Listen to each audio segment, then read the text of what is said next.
बिस्मिल्लाहिर्रहमानिर्रहीम। अस्सलाम वालेकुम स्टूडेंट्स। आज हमने चैप्टर नंबर 8 स्टार्ट करना है जिसका नाम है न्यूट्रिशन। न्यूट्रिशन कोई भी खुराक जो हम अपनी बॉडी में लेके जाते हैं वहाँ से जो एनर्जी हमें मिलती है उसे हम क्या नाम देते हैं? न्यूट्रिशन का नाम देते हैं। ठीक है, तो सबसे पहले हम न्यूट्रिशन की डेफिनेशन यहाँ पे पढ़ेंगे। न्यूट्रिशन एक ऐसा प्रोसेस होता है जिसमें हम खुराक अपनी बॉडी में लेके जाते हैं और उसे छोटे छोटे सब्सटेंसेस में चेंज कर देते हैं। क्योंकि हमने पढ़ा था कि जो फूड होती है पीछे वाले चैप्टर में, उसमें कार्बन और हाइड्रोजन के बॉन्ड्स होते हैं और जब ऑक्सीडेशन और रिडक्शन के रिएक्शन होते हैं तो ये फूड के कार्बन और हाइड्रोजन बॉन्ड्स टूट जाते हैं, वो चेंज हो जाते हैं कार्बन डाइऑक्साइड, वाटर, और साथ एनर्जी निकलती है किस फॉर्म में? एटीपी की फॉर्म में। ठीक है, तो वो एनर्जी हमारी बॉडी में स्टोर हो जाती है। जब हमारी बॉडी ने डिफरेंट वर्क करना होता है, हमारे सेल्स को एनर्जी चाहिए होती है, तो यही एनर्जी जो होती है वो सेल्स या हमारी बॉडी क्या करती है?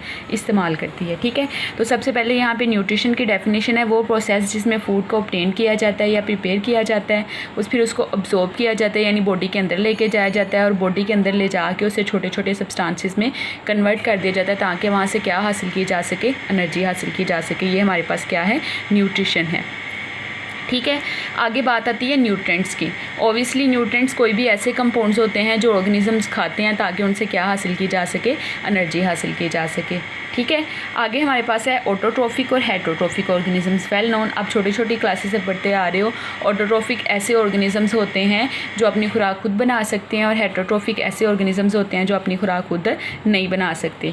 तो ऑटोट्रोफिक ऑर्गेनिजम्स जो होते हैं उन्हें क्या क्या चाहिए होता है? उन्हें वाटर भी चाहिए होता है, उन्हें कार्बन डाइऑक्साइड भी चाहिए होती है, उन्हें मिनरल्स भी चाहिए होता है। वो कहाँ से लेते हैं? इन्वायरमेंट से, और अपनी खुराक खुद बना लेते हैं, जिसके बाद वो अपनी ग्रोथ भी उस खुराक से करते हैं और एनर्जी भी हासिल करते हैं। क्योंकि आपको पता है फोटोसिंथेसिस में हम क्या करते हैं?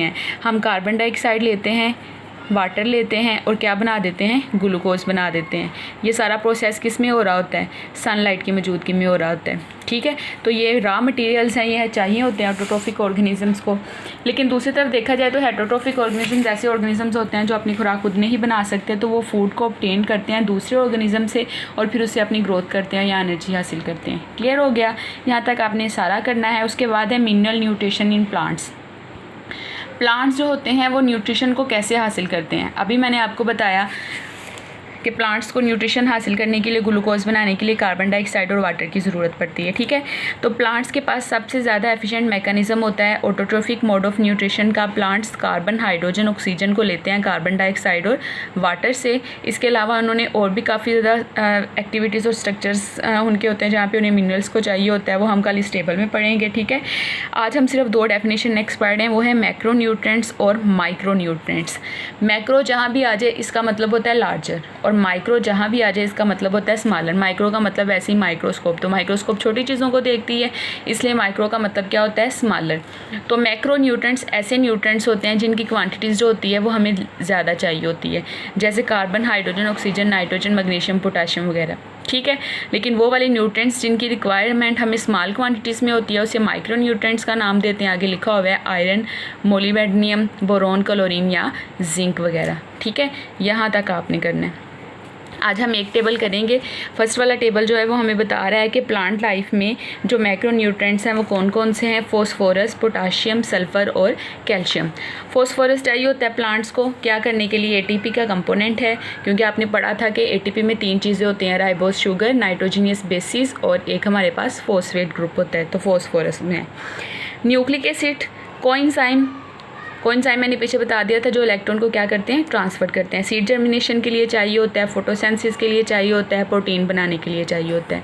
पोटाशियम हमें क्यों चाहिए होता है? इसने ओपनिंग और क्लोजिंग करनी होती है स्टोमेटा की, वाटर लूज को कम करना होता है। कहाँ से? लीव से। सल्फर जो है वो प्रोटीन का कंपोनेंट है। विटामिन और एंजाइम, यानी विटामिन, एंजाइम, प्रोटीन जो होते हैं वो थोड़ी अमाउंट में सल्फर से मिलकर बनते हैं।